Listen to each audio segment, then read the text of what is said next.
King James Bible, the book of Job, chapter 39. Knowest thou the time when the wild goats of the rock bring forth? Or canst thou mark when the hinds do calve? Canst thou number the months that they fulfill? Or knowest thou the time when they bring forth? They bow themselves, they bring forth their young ones, they cast out their sorrows. Their young ones are in good liking, they grow up with corn, they go forth and return not unto them. Who hath sent out the wild ass free? Or who hath loosed the bands of the wild ass? Whose house I have made the wilderness, and the barren land his dwelling. He scorneth the multitude of the city, neither regardeth he the crying of the driver. The range of the mountains is his pasture, and he searcheth after every green thing. Will the unicorn be willing to serve thee, or abide by thy crib?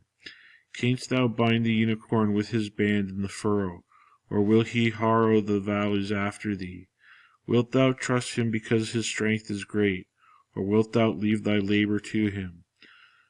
Wilt thou believe him that he will bring home thy seed, and gather it into thy barn? Gavest thou the goodly wings unto the peacocks, or wings and feathers unto the ostrich, which leaveth her eggs in the earth, and warmeth them in dust, and forgetteth that the foot may crush them, or that the wild beast may break them? She is hardened against her young ones, as though they were not hers. Her labor is in vain without her, because God hath deprived her of his wisdom, neither hath he imparted to her understanding. What time she lifteth up herself on high, she scorneth the horse and his rider. Hast thou given the horse strength? Hast thou clothed his neck with thunder? Canst thou make him afraid as a grasshopper? The glory of his nostrils is terrible. He paweth in the valley, and rejoiceth in his strength. He goeth on to meet the armed men. He mocketh at fear, and is not affrighted, neither turneth he back from the sword. The quiver rattleth against him, the glittering spear and the shield.